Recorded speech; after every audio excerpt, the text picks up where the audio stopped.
So today we're talking about just some basic considerations that you should have when getting involved in tournament style fighting. Okay?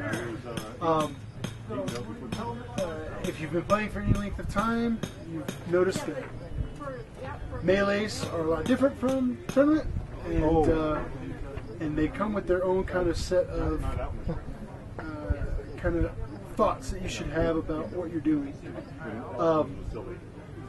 We're going to cover the three basic things that you should consider when prepping to fight one-on-one. Okay? So we're going to look at stance, we're going to look at guard, and we're going to look at range. All right? So that's what we're looking at today. And we don't need to be in armor for this, but you know. I think I was but first king out of the Collegium. We'll talk about each one, kind of define what we're talking about. Then we're going to model each aspect, and then we're going to work through some drills and do some stuff with it. So some actual where you'd want to have a sword or a shield in your hand, or whatever you particularly fight with. This works for any weapons configuration. It doesn't have to just be sword and shield.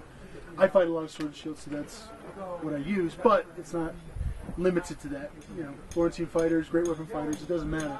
All these things should be considered, and it probably will change depending on what you're fighting with, because of what the offensive capabilities of your weapon style is versus the defensive capabilities of the weapon style that you've chosen. So, in the little handout, it talks about terminology. We have stance, a fighter's starting pose. Stance should be balanced with careful consideration given to foot position, weight distribution, and hip position. Okay? So we'll get more into that here in a minute about what we mean by that, but those are, a lot of people go out when they first start fighting and they just kind of stand in a way that makes them feel comfortable, which sometimes is not far off the mark, but comfort and proper stance are not always exactly copacetic together. They're not always the same.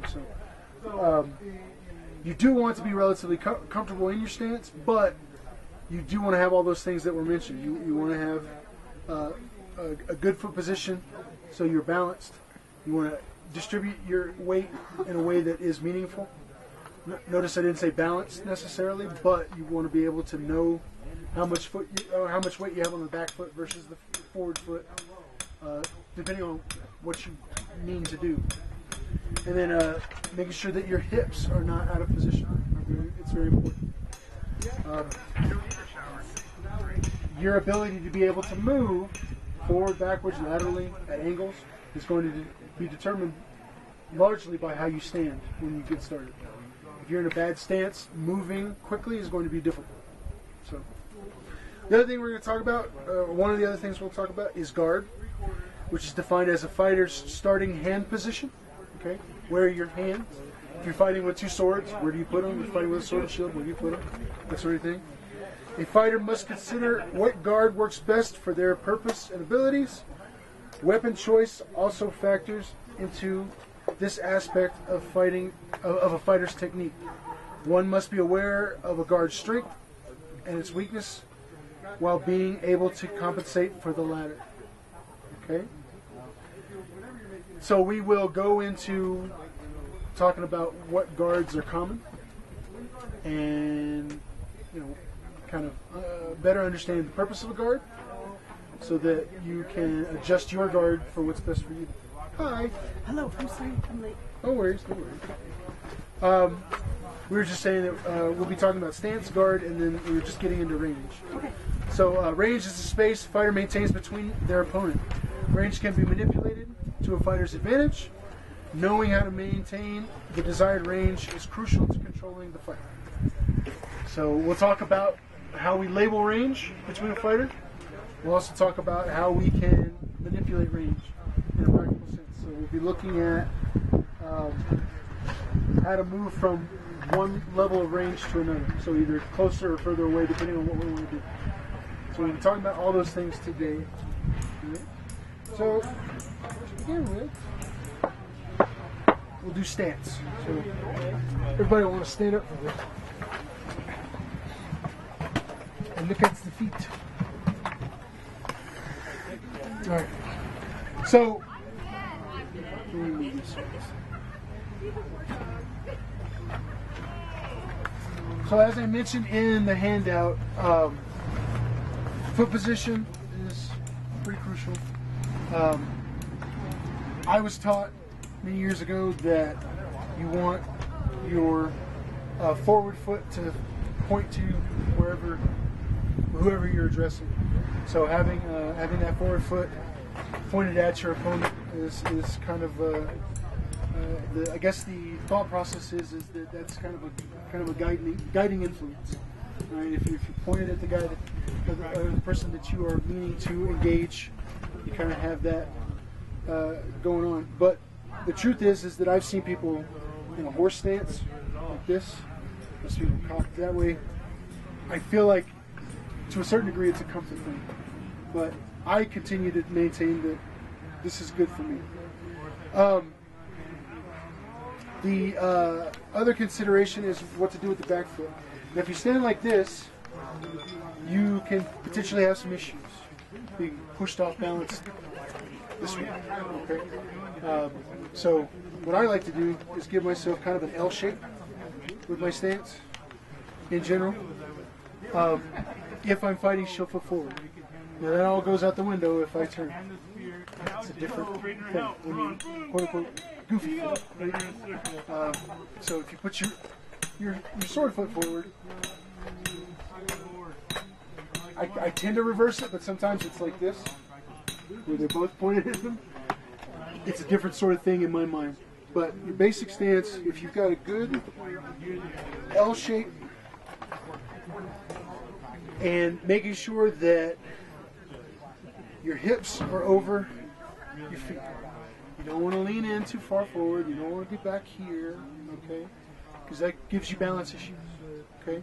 You want to be able to move from here, with a little bend in the knee, and be able to move in any direction from this point.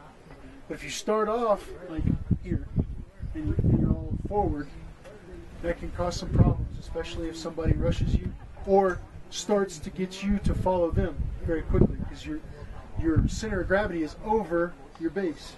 So if you have that issue, tripping and falling is not uncommon when people do that. And the same thing goes for if you're leaning way back. If you start out back here, if you go to dodge something and you're already back here really far, then losing your balance and your footing could become a problem. So having your hips over your feet, good L stance, and weight distribution can be played with now. So some people put more weight on the back foot so that they can move this front foot really easily. Okay, because they're going to make steps like that. Okay. Some people do more of a balanced approach across the board. Some people fight on the balls of their feet. I'm not very comfortable in that particular. I've tried it, and you gotta be a little bit more athletic than I am to be able to do that. But I think that a good starting point, if you've never thought about it before, is maybe 60-40, so 60 on the back, 40 on the front, so that if you need to move, you can. And you can go backwards or forwards, however you feel is necessary. Working this out for yourself is just a matter of trial and error. So, working it in the backyard when you're training, standing in your proper position, and then using the distribution, kind of getting a little bit more weight on the back foot, and then making steps that you would in fighting. So either straight forward, straight back, but not forgetting that moving at 45-degree angles can be very useful. So one drill that you can do is either with tape or just drawing lines in the dirt, draw the different angles that you want to be able to move at. So you want to be able to move laterally from this position, okay, this way or that way. Okay? You want to be able to move straight forward, straight back, at a 45, either way. Okay? Generally speaking, if your stance, and I come out of my stance sometimes, I'm not perfect, but generally speaking, when you want to block the most possible, moving this foot first is your best bet. If you go to step at that 45 like this, you're taking a risk. It's not something you shouldn't do, but just know that it's going to be harder to block the rest of your body. You better be doing something, right? You don't just take that and just stand there, because then this half of your body becomes very exposed. But in the beginning, when you're working stance and being able to move, going in those kind of directions, so forward, backward, side, side, and at 45-degree angles to center. So if you mark something on the floor and just kind of work that over and over again, it starts to translate to actual fighting. So when you actually face off against somebody, this is something that you should be willing to do at a basic fighter practice. Grab a partner, say, hey, I'm working on footwork. Will you work with me? Okay? Sometimes, I don't know how it is everywhere, but sometimes in Alberon in particular, it kind of devolves into the never-ending bear pit. And there's benefits to that. But working stance, and in fact working any of this stuff at a regular practice is probably a great idea. So if you take 5-10 minutes, grab a partner, say, hey, would you mind working with me on this? And if you're just working on moving and throwing shots while you move at those different angles, it's going to start to build that muscle memory, and you're going to be able to call on it a lot more readily when you're in an actual tournament situation. So it doesn't just automatically appear in your brain. You got to practice it. It is something that needs to be reinforced. You mean just you attending this class doesn't just put it in that? It's true. Just, I feel like I'm that's not what I paid for. So the second part of that with stance is understanding that even knights still put themselves out of position sometimes because they're trying to do something and they get their stance all wonky. Figuring out what yours is going to be and being able to go back to home relatively quickly is going to help you in your tournament fighting. So if I throw a crazy combo shot, I'm doing a thing, and I find that I didn't hit anything, and I'm kind of, I'm not in a great place right here, then I need to get back in my stance, analyze what happened, and then approach it again from a different angle. All right? So this is your home base. Really, what we're talking about is building kind of your home base. A place that you may not be comfortable with yet, but as you begin to fight more and more tournaments, you will achieve a level of comfort. So that's stance. Guards next, so you might want to grab if you don't have a sword, you can grab one of those swords. I'll be back in a moment. You can pretend with the shield.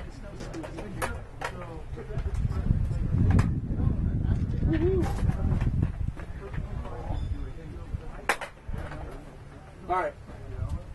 So regardless of what weapon system you pick, whether it be sword and shield, which is very popular, or Florentine or whatever, knowing where your hands are going to be when you start fighting is important.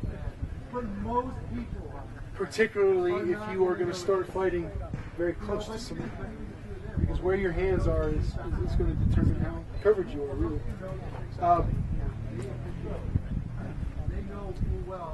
Everybody start off with a good stance, okay? So, what I like to,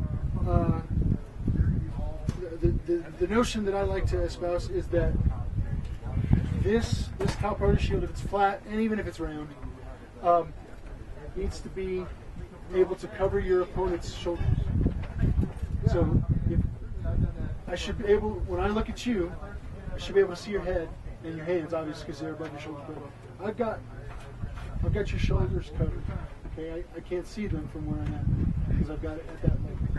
Practicing that can, especially when you're new, can make your arm real tight.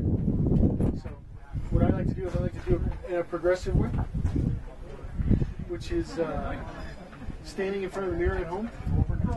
with the shield and looking at myself in the mirror and then making sure that it's lined up with the shoulders right there.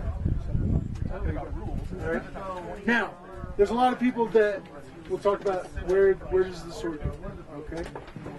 So some people just rest it right here because they're going to throw flat snaps really hard, really fast right out of there, and that's their main shot. So that's from this position. It makes a lot of sense. It's a good position to be in.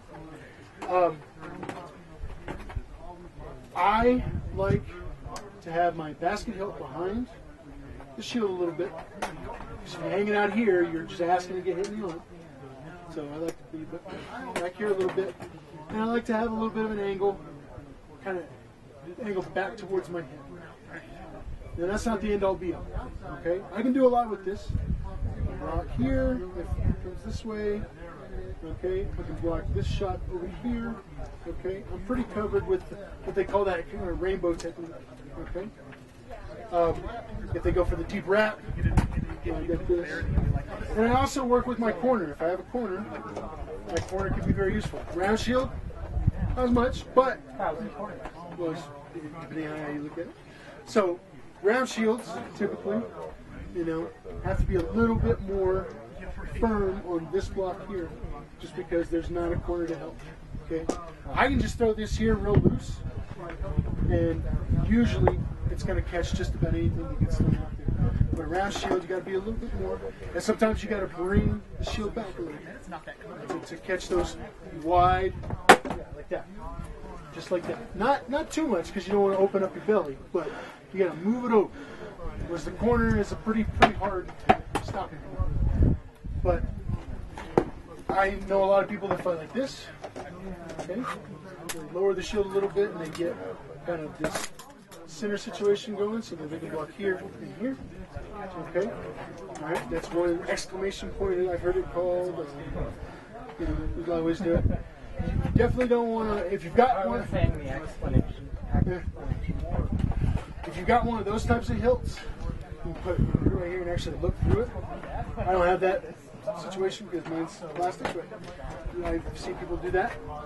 And being able to just be comfortable in knowing that you can block just about anything that comes at you. Okay? So, yeah. Okay. So, what we want to encourage people to do is to take this back to the practices and work on just being in stance, being in guard, and have somebody just throw some shots. Okay? That sort of thing. You're okay. And really focus on just blocking it. Sometimes people get really fixated on trying to attack all the time. But the truth is that they can't kill you if you block all their shots. So if you wait a little bit to see what's open, you might have an advantage on it. So a great drill for stance and guard is to get a good solid stance and just trade 5 shots back and forth. Just let that person throw some shots at you. Focus on blocking everything. Pause. Your turn. You throw 5 shots. Your partner focuses on blocking everything. And that also allows you to switch out guards like every 5 shots to see if one is better for you. So you can start off with this guard, see how it works for you, see if you like it. If you don't, or if you think something's better, you can try another one. Okay, and get in those positions more readily. It's rapid fire, which is nice. So taking that home. Again, partner work is something that I don't see a lot at practices, but I want to now encourage more in the Southern Outlands. Is hook up with somebody, work with them, and get them to understand that we're not here to necessarily waylay on each other right now. We'll do that later. But right now, we're actually working on something specific. Okay? So if you're not down to help me, I'll go find somebody else, right? But if you are down to help me, this is what we're working on. This is what we're trying to get better at. So I think that having that training mentality is something that you definitely want to encourage in your local practice. Even if it's only for like the first half of practice. It doesn't have to be the whole time. But that training and getting more comfortable in what you want to do in terms of stance and guard is very important. I know, right? It's a revolutionary concept. One of the things also to remember is this does not have to be full armor, full speed. Even if you don't have your armor, you can work. Just don't do what I do and pre-block. If you know the shot's coming at a second angle, don't anticipate it and pre-block. But you can do this at half or quarter speed, even out of armor. So work is good. So, last thing on guard. Know that every guard's got holes. Okay? No matter what. I mean, this guard has problems, just like this one does, just like this one does. I mean, they all have their strengths and weaknesses. But working through that mentally will help you account for that when it's time. Going out there half-cocked and not having thought about it, you might find it gets frustrating when they keep hitting you with a certain shot.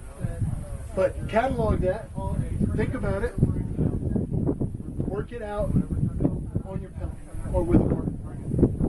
That's where I find value in Pel work. I don't go and just beat the crap out of the Pel. First of all, it ruins your stick, right? If you don't have a Pel, so if you're using your actual sword, it ruins your sword. The other thing is that the Pel's not there to necessarily relieve stress. It's a training tool. So you want to take the good stance, take the good guard, and think about the shot that keeps beating that guard and adjust. Maybe it's just you got to bring your hand in just a little bit more this way, and then you can block that shot much easier. Maybe I'm going to fight more like this because that's going to work better for what I'm trying to do. Maybe I'm bringing it all the way over like you're doing, right? But regardless of what guard you pick, thank you. Regardless of the guard that you pick, you really have to put in a little bit of mental game. I think that's probably my biggest message at this Collegium in general is that sometimes we don't think about what we're doing very often. Experiential learning is great. But if you go experience something, come back and think about it and reflect a little bit, you get more out of it. Right? If they work in tandem, then you get that much more out of the experience. If you just go and experience it, I guarantee you won't remember everything from that day, 3 months later. But if you come home after practice and you sit down and maybe jot some stuff down or just think about it for a second, you get more out of it. So my last part of this is range. Okay.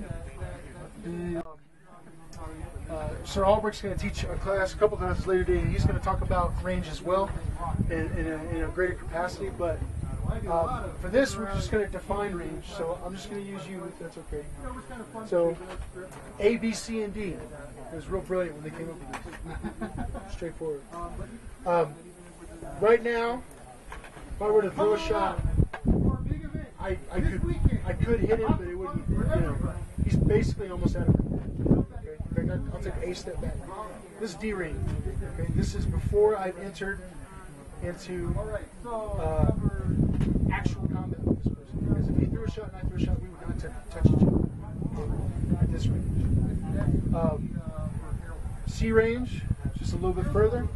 The tips of our swords could make contact. Okay, all right. You could do some things here. This is not a great place to stay, and the reason why is because, in general, you're not going to be able to strike a telling blow from this distance. However, you can start from here very well. You can use shots to get from this position to closer. So B range. Yeah. So B range is here. We are firmly within each other's range. If I throw a shot, the middle part of my sword is what's going to hit him. Same thing for him. And then, of course, A range. Right. Right. So belly to belly. Right? Yeah. Exactly. So moving between ranges is the part where we want to think more and more. And when we're actually working with a partner, that is a part that we can do in order to kind of pre-work through some of our closing maneuvers. The truth is you want to get You want to get good enough at some point that you just kind of automatically do it. You see a situation and you're able to react. But in the beginning, when you're first starting, and even at my level, I still do this. I think about how am I going to put myself in a situation. I'm in C range. How am I going to get to B range, throw 3 shots, and then get back? Because your footwork becomes very important at that point. Because if you do some kind of crossed over thing, or if you do this or something, you're putting yourself in a bad position. Because he can push my shield with his shield. And you can knock you off balance, you can trip, you can fall. Okay?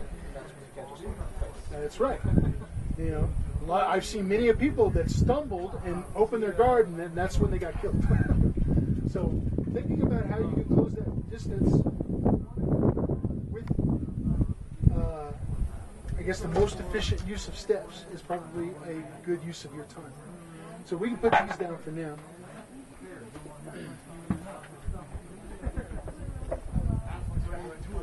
So step out here.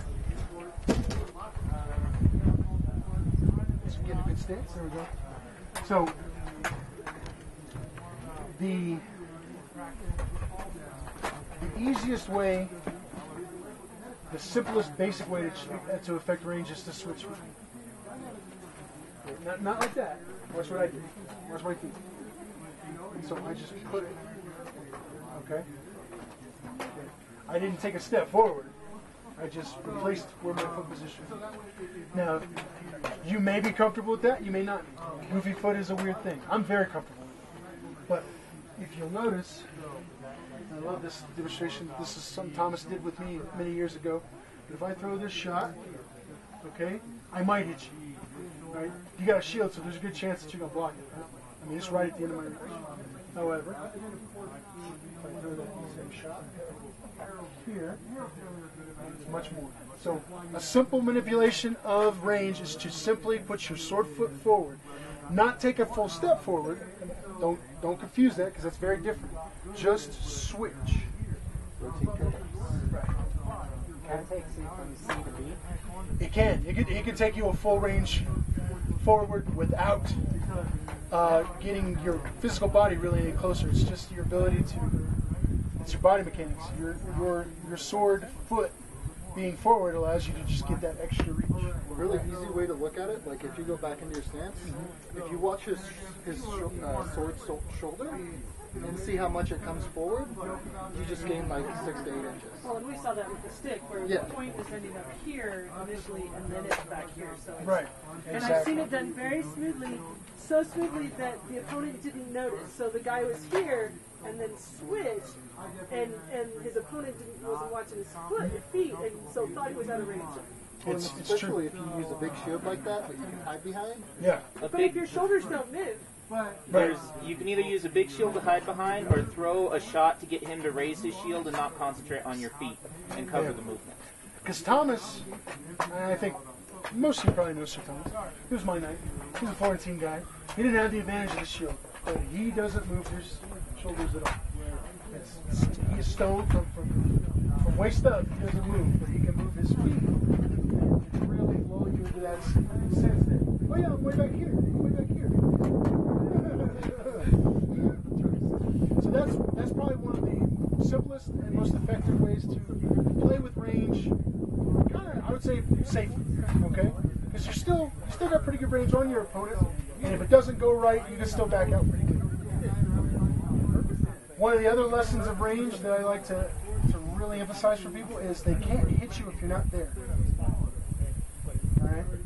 Now, there was a time in the Outlands where backing away from people a lot was kind of frowned on.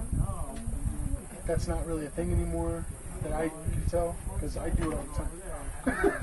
So if somebody throws something and I can't get a block, or if I think for some reason I can't get a block, stepping back, turns out, works out really well.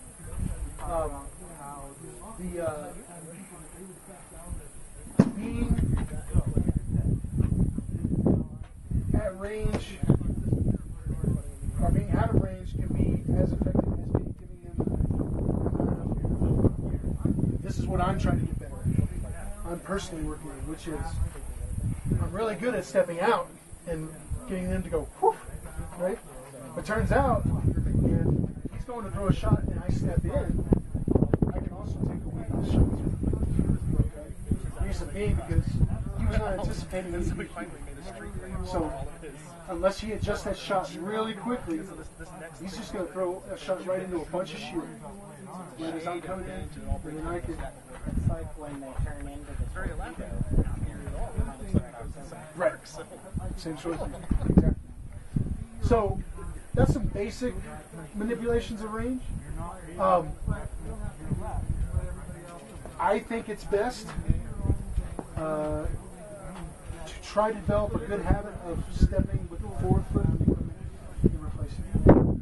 Personally, I'm not the best at this. I didn't develop this as a squire, and I'm trying now to kind of get better at it. Which is instead of me going just taking a step here, like I would if I were walking, to keep my leg covered, both legs covered, and keep my body secure, it's better if I do a real quick shuffle step forward. Fencers who come over to heavy have that down packed because that's part of their regular regimen. They know how to do it. So they awoke me to the possibilities of between them and Bohemian talking about how don't take the step, they're going to hit you. It really does.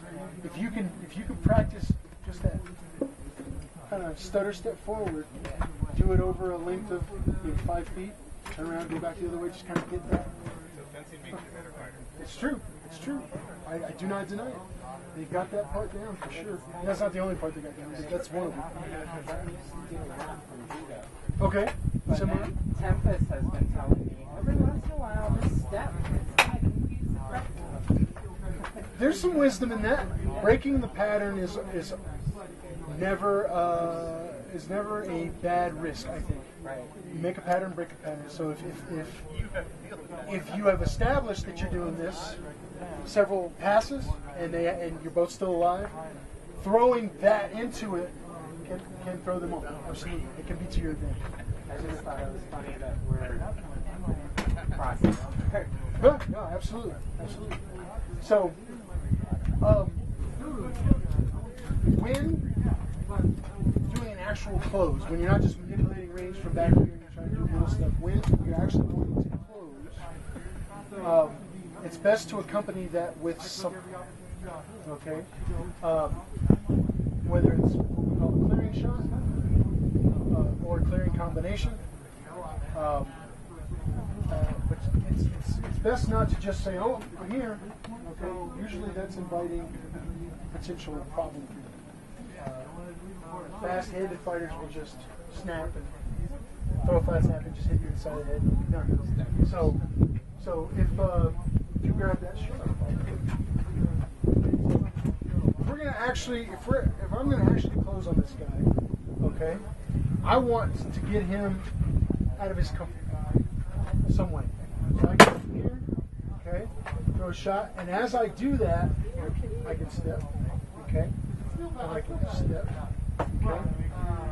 Working on that mental game of throwing the shot and stepping at the same time becomes something you can very much practice and get better at.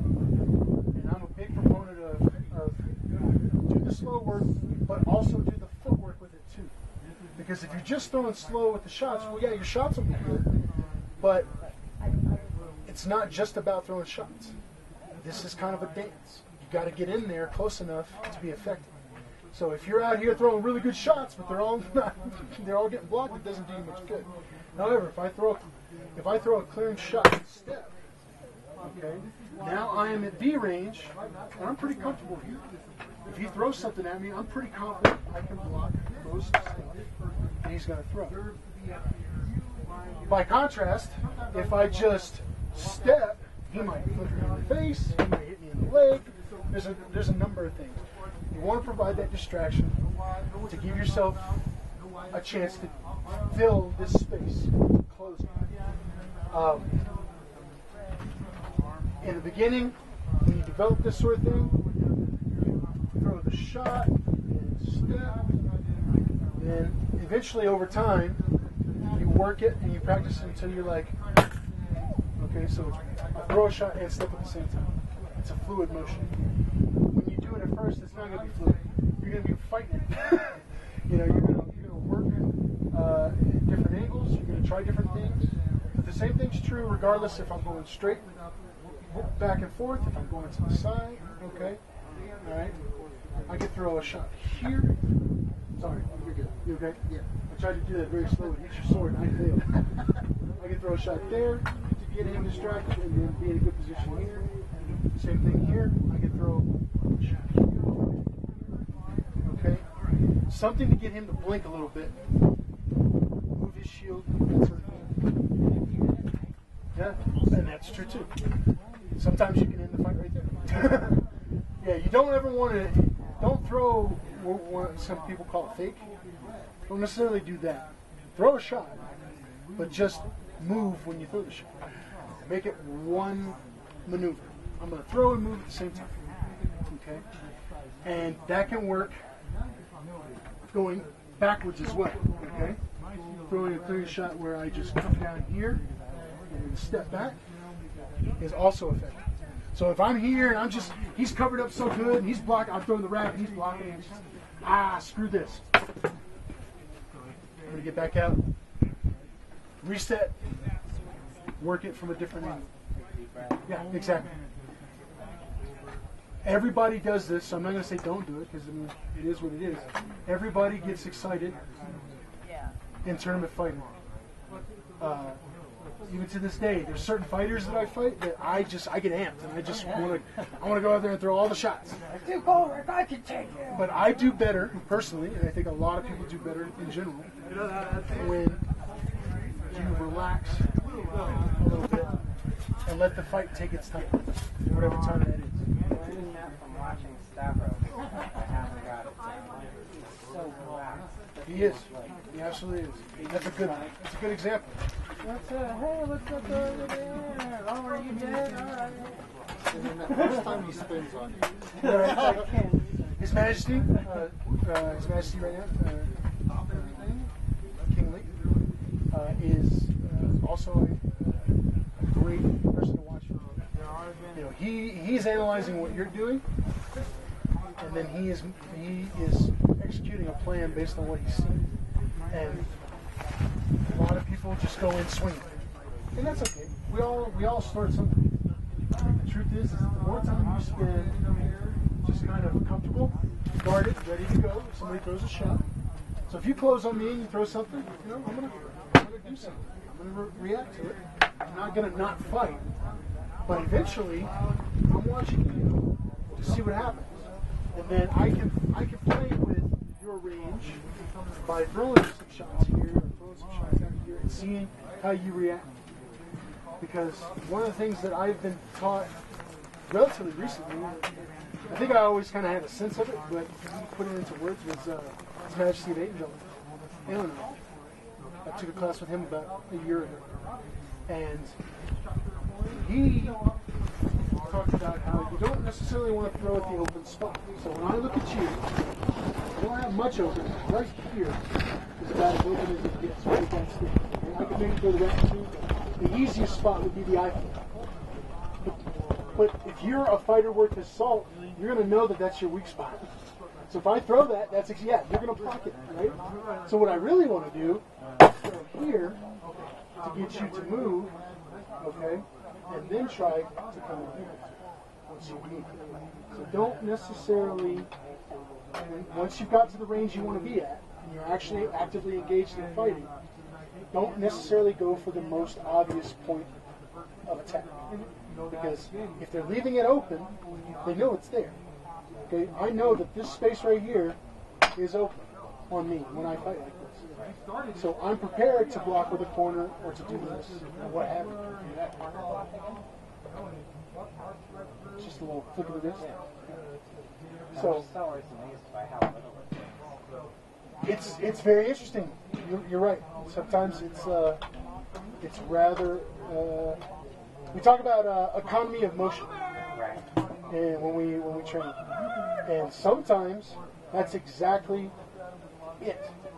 Is how much can I block with the least amount of effort? Not only is it going to save you energy in the long run, but it's also going to allow you to be as balanced as possible. So throw a wrap. So if I, or yeah, either one, wrap would be good. So if you throw a wrap, and I'm not here with it, that's way too, I'm expending way too much energy to block. And plus, I'm leaving myself wide open. Now, I'm not going to lie to you, sometimes I still throw that block if I'm scared. But if you throw a wrap, you just sit. Now I lost my arm. Exactly. Not only did I not exert nearly as much energy, but I've also put myself in a good position. Okay? So, having a balanced stance and a good guard allows me to do that. So when you throw that wrap, I step, I can throw, or I can just back out. I've got a lot of options. Okay. If you go in with an unbalanced stance and your guard's sloppy, it's not well thought out, then you're going to find yourself panicking, overextended, exactly, off balance. It's not going to take much for you to push you a little bit and you trip. It's something that you definitely want to give goodly consideration to.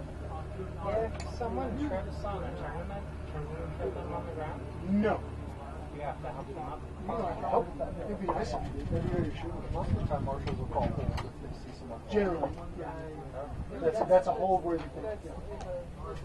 Yeah. A hold will be called in a tournament, and then the person that fell will be allowed. If they're legged for some reason at that point, they like to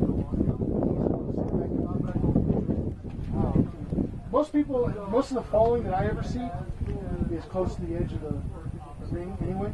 So that's usually what happens. A hold will be called. The marshals will recenter the group, the two people fighting, and then they will continue from there. So yeah, we don't. There's no dead from behind. Striking in the back unless the back is presented to you. So when they go through that goofy spin shot, you may strike because they presented their back to you. But if I, It wraps too. right, that's true. Especially if they're kneed. That's a go-to shot for a lot of people. It's not like in a melee. Like I can't. Not that you would ever be in that situation. You can't kill somebody. Yeah. But I was thinking that if your opponent was off balance and you knocked them, So if I did you allowed them something to like fall, and then Honestly, it doesn't serve a really great practical purpose to do so. It's a mental thing. and it's not very shit. Well, it's not. And people falling on the ground, when they fall on the ground, whether they meant to or not, usually if they didn't mean to, it can kind of mess with your head. Oh yeah. But yeah, generally, it's best to not push that into stay away from that. Sometimes it happens, but most of the time I see it happening, it's accidental. They didn't mean to. The person got tripped up, and the person was just following them in, and then they tripped and fell. So it wasn't that they were pushing necessarily. The guy had not practiced good footwork in reversing, this, and then tried to get one of those. Yeah, exactly. So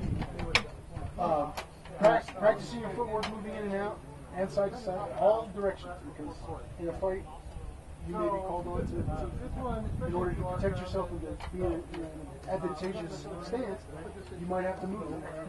So, putting the time in at home, doing slow work, and then also working with a partner at practice ensures that you get a really well-developed sense of stance, guard, and if you just try to play with it in a bear pit, you'll have fun and there'll be some stuff you can do, but it will never be as well developed if you don't do some of the foundation first. And like I said, that's kind of what I'm pushing is to get people back to a training mindset. Sunday fight practice in Alberon's fun. It's great. You should go out there and beat up on your friends and let them beat up on you and stuff.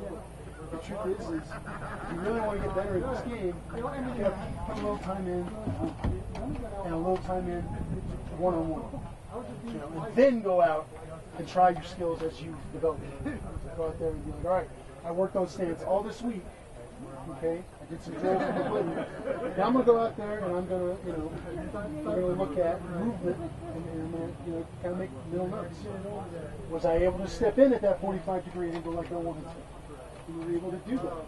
It was still a problem. I've been working on that a lot. The 45-degree step, both directions actually. And that's a good thing to develop because honestly, we get very linear with our fighting. We want to go back and forth. And the truth is anybody that wants to change that angle will have it done. But it hasn't been working for me because I didn't think of the clearing shot. Sure. So everyone's watching what I'm doing instead of, blocking or reacting. And so when I go like this, they already, see it. So I have to start. Yeah. That's also where a pass-through step can help you a lot, because if you're always going with the lead step, What is a pass-through step? when you like where you're talking about where you're crossing. So if I'm facing someone, let's say they're on their knees, and I go like this, that's kind of obvious. If I slide forward with this one to get my shoulder into the angle, then it creates more opening. So if you're always doing this, like you say, into a pattern, it's easy to spot. But changing your feet, even if you don't move forward to get to pass the angle against the legged opponent, it can open a lot of things. One of the good shots, I forget where I saw the video, but they throw a shot to their opponent to get them to guard high. At the same time they step here. Now when they shift their body, their opponent thinks they're going to be throwing a cross shot here because their body's weight, but they kept their sword here to throw a wrap to their unguarded side. And it's just manipulating where their eyes are to get that opening so you can move. I once Sir Lavin was on his knees, and I squared up on him. I did a couple of things to kind of see what he was doing, and then I stepped here, but then I threw here, and he totally shifted and left his ribs open. So, don't always have to throw at the same spot that you're stepping. In fact, sometimes it's very much do the opposite. I don't know if we're running on time, but it's 7 minutes till the hour. Oh, great. Well, that's a good time to we got questions, comments, concerns, kangaroo? As far as I go, I commented and questioned. Okay, cool. Thank you. One was a consistent one. Yeah. You've been fighting for a long time, so. Yeah, but it's been a while, and I need to, with some injuries and stuff, go back to basics and retrain, because it's been a long time since I've worked on stance and movement and slow work, and now it's even more important for me to do things right. One thing before, that'll be the last thing I talk about. Obviously, we didn't really focus on a lot of great weapons. We just did mostly sword and shield here. But the same considerations have to be given to them, okay? Because they're different. All right? There are some classes today. Sir Godfrey's doing a greatsword class. So Titus is doing two different glaive classes. One's more melee, one's more tournament style. So check those out if you're interested in fighting those styles. But just know that you have to give as much thought to those weapon systems as you do this, because you're going to fight it completely different than a sword and shield fighting would. And some of the best ways to learn great weapons is to not only fight it yourself, like pick it up and fight it, but also fight people that are fighting. So find somebody, go mismatched, and say, hey, I want to fight you sword and shield. You're fighting greatsword. I want to work out some mechanics. Will you work with me for 5 or 10 minutes? Let's do that. I want to see the angles that you can achieve with that greatsword so that I can think about my stance, my guard, and my range when next time I face one of you in a tournament. And I would say that there's a lot of this stuff that translates just the same to great weapons. Have your comfort zone. Have home base and stance and footwork, and range works the same way. I've done it with greatsword. Switch in. Greatsword's really important. Footwork is extremely important in great weapons. Probably even, I wouldn't say more so than sword and shield, but you don't have the shield to help cover if you've got the wrong leg forward. And range is extremely important. And when you're fighting this, when he's talking about, well, I'm going to back out to D range because I'm out of range, you don't, as a sword and shieldman, you don't want to do that with a greatsword. As long as you're at C or D range, you're at their optimal range where they can hit you. You're going to have a hard time to hit them. So you really have to figure out, okay, how do I close from D I like to be all in the A way range with someone with with a glaive or a... Yes, sir. Yes, sir. Thank you. So, but yeah, the footwork, the slow work, it all works with those guys too. So I hope you enjoyed the class. I hope it was informative. This is the first time I'm teaching it. I really want to develop it, and like I said, my goals are to hammer home that these things are worth considering, not just practicing. Like you should think about them. Stance guard, Right, and I also want to hammer home that it's not just fighting the bear pit every Sunday. You should do those other things that we mentioned. So if you got nothing else from this, please go back to your local practices and implement that sort of thing. And I think that you'll see some improvement in your game. You just will. Everybody's different. Some people peak real fast and then plateau. Some people plateau and peak. I mean, it's different for everybody. But if you're constantly having that mental discussion along with the physical practice, you're getting twice as much out of what you're doing. So that's just kind of where I'm at. But thanks again. If I may add one thing before we split up. Sure. You asked about falling down and calling people from dead on the ground. It's one thing if they're uncontrolled or if they're helpless, but one thing that I saw in the last tournament at Alberon, when somebody's going down to their leg and no hold has been called, fighting is still active. Do not drop your guard. Do not expect your opponent to let you go down, and feel free to swing to keep your opponent. A lot of shots open up when they... Rule number 4. Never lost. stop fighting, especially with Funny Google. I lost a fight because I legged my opponent, and I was going to be chivalrous and turn them out of the sun, but I didn't call a hold. You can either back way out and say if you're comfortable, but if there's no hold, it's active.